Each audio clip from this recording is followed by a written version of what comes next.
이 시간 영상으로 예배드리는 모든 분들도 주의 이름으로 축복하고 여러분들의 삶 속에 주님의 평강이 꼭 함께 하시기를 축원합니다.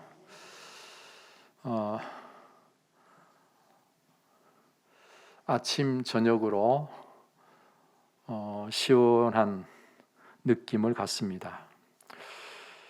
우리가 새벽에 새벽 기도하기 위해서 교회를 향해 올라오면 주변에서 수없는 풀벌레 소리가 얼마나 아름답게 들리는지, 야, 가을이 오고 있구나, 그런 느낌을 갖습니다. 여러분, 기후의 변화 속에서 다시 한번 하나님의 그 변함없으신 역사를 우리가 다시 한번 느끼고, 차질 없이 모든 것을 운행해 가시는 하나님의 역사가 있기에 오늘은 그 하나님께 소망을 두고 믿음으로 오늘을 사는 것이 얼마나 감사한 일인지 모르겠습니다.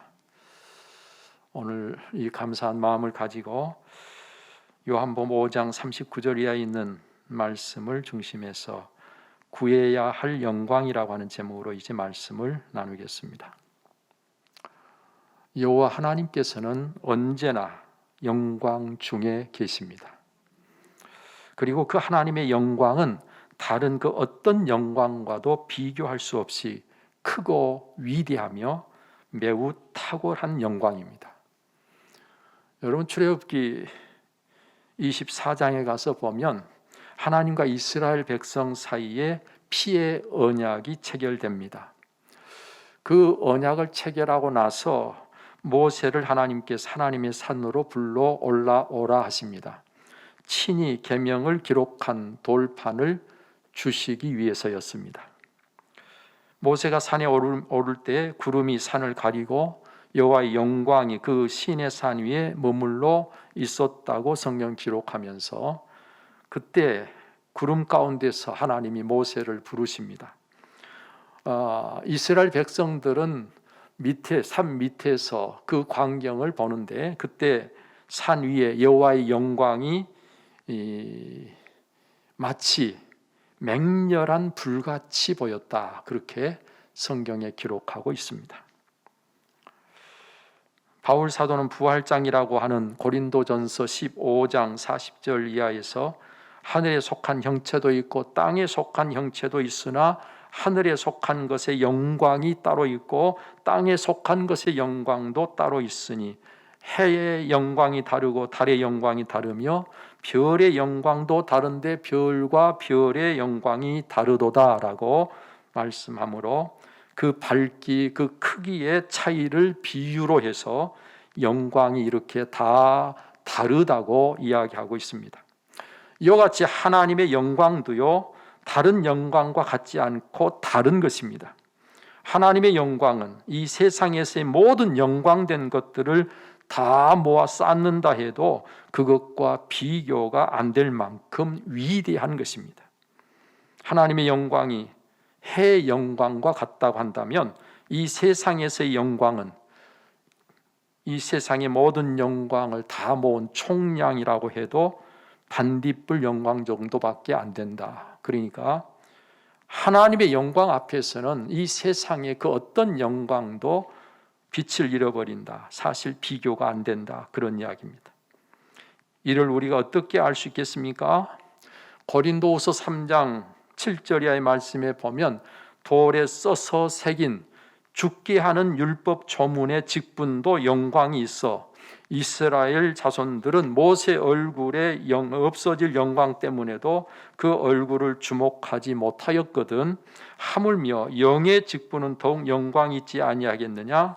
정죄의 직분도 영광이 있은즉 의의 직분은 영광이 더욱 넘치리라고 기록하고 있습니다.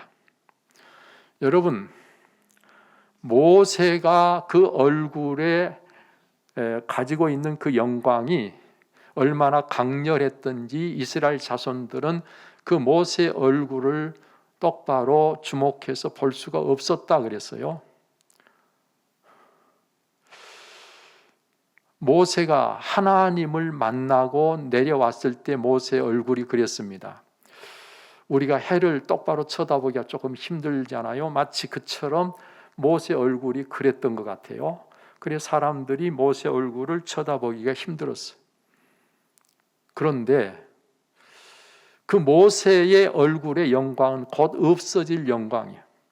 모세의 얼굴의 영광은 죽게 하는 율법 조문에 따른 죽게 하는 영광이에요. 우리를 죽게 하는 율법 조문에 의한 영광이에요.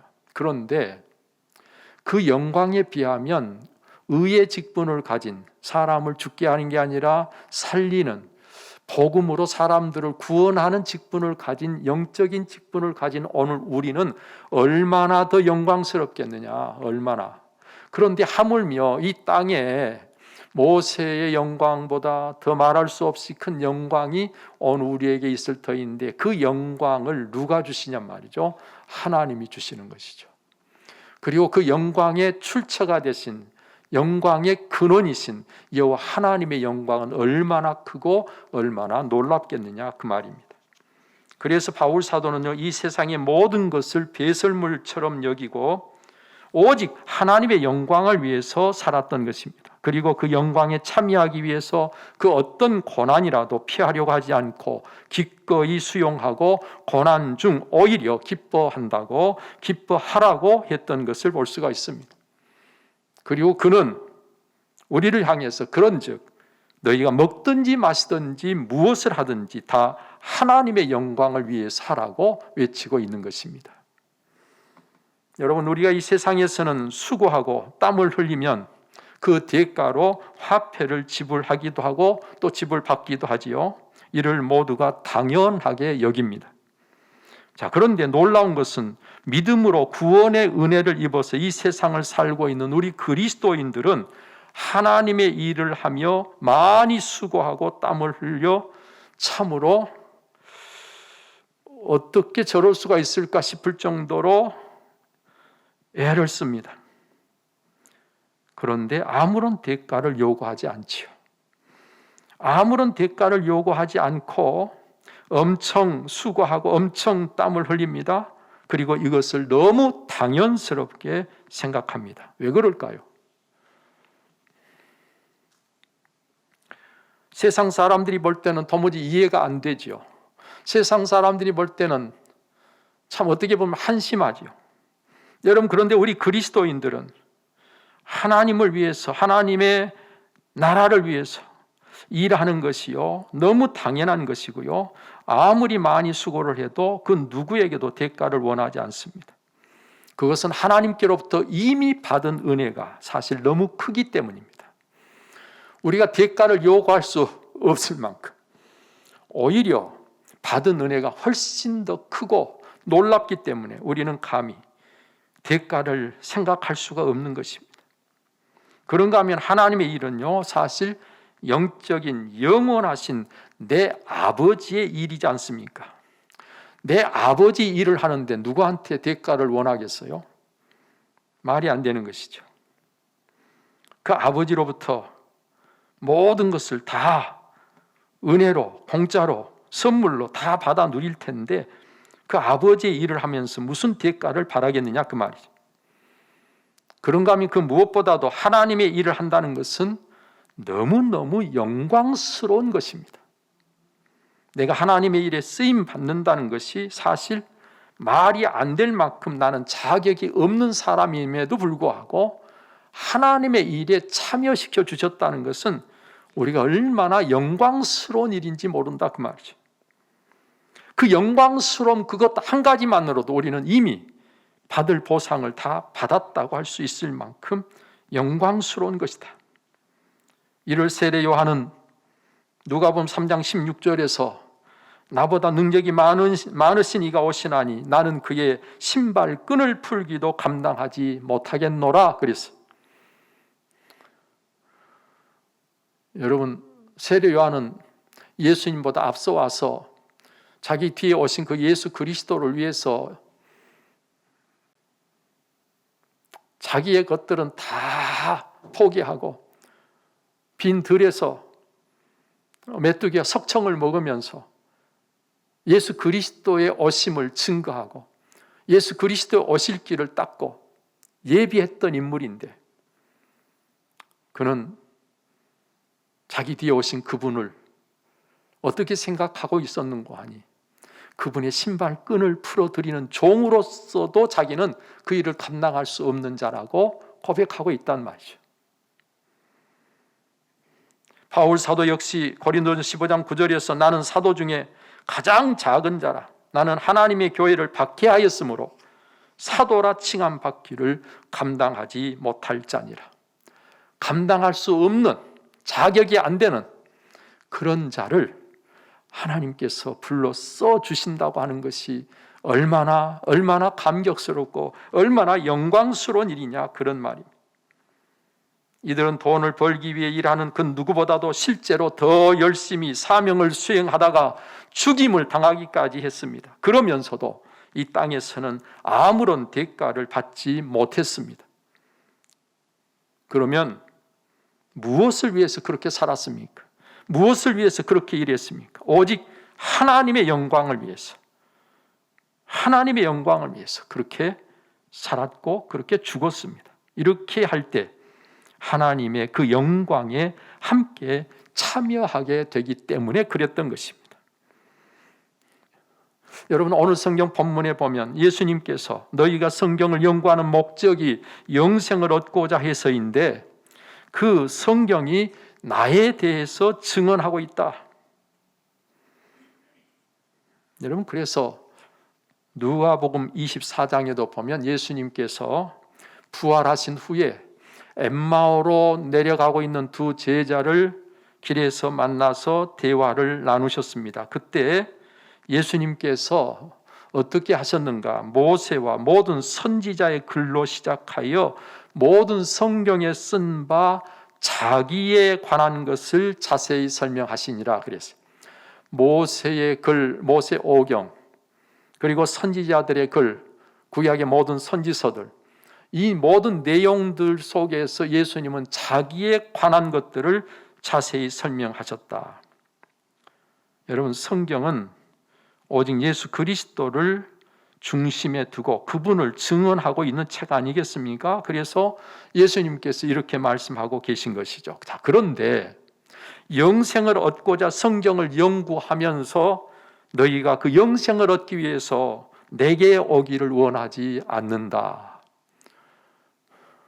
성경을 읽다 보면 영생을 얻기 위해서 누구한테 가야만 된다고 가르쳐주고 있어요, 성경이? 성경이 가르치고 있는 분이 누구예요? 예수 그리스도잖아요. 성경이 가르치고 있는 것이 예수 그리스도예요. 그러면 영생을 얻기 위해 성경을 연구했으면 예수님을 찾아야 되는데 너희는 내게 오기를 원치 않는다는 거예요. 이게 얼마나 큰 모순인지 모릅니다. 여러분, 그리고 이어서 하신 말씀이 나는 사람에게서 영광을 취하지 아니하노라 하셨어요. 왜 그랬어요? 이 모순 덩어리인 사람에게서 영광을 받은들 그것이 무슨 영광이 되겠느냐? 그런 말씀으로 제게는 들립니다. 아니, 당연히 영생을 얻기 위해 당연히 예수님을 찾아야 되는데 성경을 읽으면서도 예수님께 오지 않는 이 사람들, 이 모순 덩어리들, 이 사람들에게 무슨 영광을 구하겠으며 영광 받는들 그게 무슨 영광이 되겠느냐? 여러분, 이 말씀은 이미 예수님께서는 조금도 더할 필요가 없는 완벽한 영광 중에 계심으로 다른 영광을 취할 필요가 없다는 의미로도 말씀하고 계신 것입니다. 예수님은 우리가 그분에게 영광을 돌려야 그 영광이 더해져야 예수님이 영광스러운 게 아니라 이미 영광 중에 계신 분이에요. 그래서 다른 영광을 더 취할 필요가 없으신 분이. 요한복음 1장 14절의 말씀이 육신이 되어 우리 가운데 거하심에 우리가 그의 영광을 보니 아버지의 독생자의 영광이요 은혜와 진리가 충만하더라 그랬습니다. 예수님은 아버지의 독생자의 영광, 하나님 아버지의 영광을 가지고 이 세상에 오신 분이다, 그런 말이죠. 여러분, 그리고 오늘 예수님께서는 실제로 그들 속에 하나님을 사랑하는 것이 없음을 알았다고 말씀하십니다. 하나님을 사랑하는 마음이 없는 그들에게서 무슨 영광을 구하겠느냐 그 말이죠.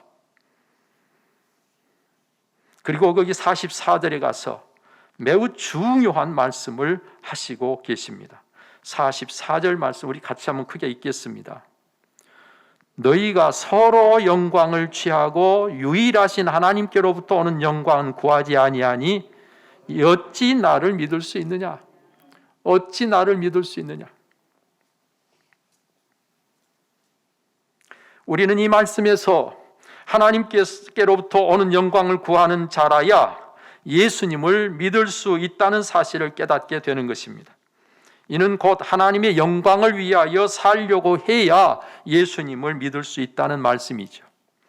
이 땅의 영광이나 사람들에게서 얻는 영광을 구하며 그것을 위해서 사는 사람들은 예수님을 믿고 따를 수가 없다는 것입니다. 쉽게 말해서 자기가 영광 받으려고 하다 보면 예수님을 믿고 따를 수가 없다는 말씀이에요. 정말 그렇지 않습니까? 나의 영광을 위해서 살아가면서 어떻게 예수님을 따를 수가 있어요? 어떻게 예수님을 믿을 수가 있어요? 그건 안 된다는 거예요. 예수님을 믿고 따르는 일은 하나님 앞에서 영광이지만 이 세상에서는 영광은커녕 멸시, 천대, 비난 등을 받아야 할 때가 많습니다.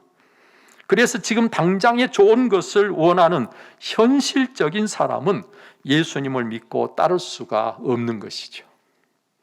여러분 어떻습니까? 어떤 영광을 구하며 오늘을 살고 계십니까? 여러분 다 하나님께로부터 오는 영광을 원하고 이 땅에서는 영광 대신 고난을 마다하지 않고 살고 계시겠지요?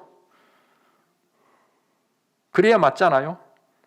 로마서 8장 17절에 자녀이면 또한 상속자 곧 하나님의 상속자요 그리스도와 함께한 상속자니 우리가 그와 함께 영광을 받기 위하여 고난도 함께 받아야 할 것이니라고 말씀하시지 않았습니까? 예수님을 나의 주 나의 구원자로 영접하여 그를 믿는 자는 누구든지 그 예수님과 함께 영광을 받는다는 것이고요. 그와 같이 이처럼 영광을 받기 위해서는 고난도 함께 받아야 된다는 것 아니겠습니까? 여러분 이 땅에서는 영광 대신 고난이 있어요. 그래야 영광도 있다 그런 말이에요. 마치 원하는 것을 얻기 위해서 우리가 상품권을 모으듯이 고난을 받고 또 받고 고난 중에 살다 보면 마침내 세상이 알 수도 없고 줄 수도 없는 영광을 우리 주님과 함께 누리게 된다 그런 말이에요. 영광이란 사전적인 의미로 이야기한다면 빛나고 아름다운 영예라고 풀이하고 있습니다. 이 영광이란 단어 헬라어로 독사라고 하는데 이 독사라고 하는 이 표현은 영광, 광영, 광휘 또는 광채, 위엄, 장엄 등의 의미를 가지고 있는 단어입니다. 그래서 이 영광은요 우리에게 끝없는 기쁨이 되고 최상의 자랑스러움이 됩니다. 완벽한 만족스러움이 되는 것이고 하나님 안에서 누릴 수 있는 모든 것이고 최상의 행복이 되는 것이 이 영광입니다. 따라서 이것을 위해서라면 이 땅에서 얼마든지 순환도 고난도 박해도 견디고 이겨낼 수가 있어야 하는 것이죠. 얼마든지 그럴 만한 가치가 있는 것이죠. 수십억을 벌어서 수천억을 벌어서 손에 가져도 그것을 관리하느라 골머리를 앓다가 쓰지도 못하고 죽으면서 속이 쓰린 그런 재물과는 비교도 할 수 없는 것이 바로 하나님께서 우리에게 약속하신 영광입니다. 예수 그리스도와 함께 누릴 이 영광입니다. 사랑하는 성도 여러분들이요, 우리는 이제 이미 이 땅의 것들을, 이 썩어질 것들을 위해 살지 않고 하나님의 영광을 위해서 사는 자로 삶이 바뀐 사람들입니다. 참으로 살아도 죽어도 하나님의 영광을 위해서 살아야 하는 사람들이 이미 된 것입니다. 여러분 이렇게 살려면 무엇보다도 먼저 우리 주님의 영광을 알고 그리고 그것을 늘 바라보며 살아가는 여러분들이 꼭 되시기를 바랍니다. 우리 주님의 영광, 그 영광이 저와 여러분들이 누릴 영광이에요. 그래서 우리는 항상 그 영광을 기대하고 바라보면서 다른 것 구하지 않고 그 영광을 위해서 달려가는 저와 여러분들 꼭 되시기를 바랍니다. 사람에게서 영광을 구할 것이 아니라 하나님께로부터 오는 영광을 찾아야 합니다. 하나님께로부터 오는 영광을 구할 때만 우리는 예수 그리스도를 참으로 믿고 따를 수가 있다고 성경은 말씀하고 있고 예수님이 친히 하신 말씀이에요. 사람들이 칭찬하고 사람들이 인정하고 사람들이 박수를 치는 것, 그것을 기대하고 그것을 바라고 사는 것이 아니라 사람들은 손가락질하고 사람들은 우리를 멸시해도 하나님께로부터 오는 이 영광, 이것이 우리가 구하는 것이고 찾는 것이 되어야 된다, 그런 말이에요. 그리고 그 영광을 위해서 지금은 고난을 당한다 할지라도 그것을 멀리하지 않고 겸손히 수용하고 인내로서 그것을 이겨나가는 자가 되어야 하는 것입니다. 여러분, 시대가 바뀌고 있습니다. 이 바뀌고 있는 이 시대 속에서 오늘 저와 여러분들이 예감하는 것은 앞으로 예수 믿는 것 참 쉽지 않겠다 하는 생각이 듭니다. 이럴 때일수록 오늘 저와 여러분들이 어떤 마음을 가져야 돼요? 어떤 고난이 온다 할지라도 끝까지 겸손한 마음으로 그 모든 고난을 이겨나가는 저와 여러분들이 되어야 된다는 것 아니겠어요? 저는 여러분들이 다 한결같이 그런 분들이 되시기를 축원합니다. 거기에 또 믿음의 열매를 많이 맺는 자가 되어야 합니다. 믿음의 열매를 맺는다 그 말은 예수님 닮아 산다 그 말이에요. 예수님 닮아 살면 어떻게 된다고요? 하나님께 영광이 되고 오늘은 예수 그리스도의 참 제자가 된다고 성경에 말씀합니다.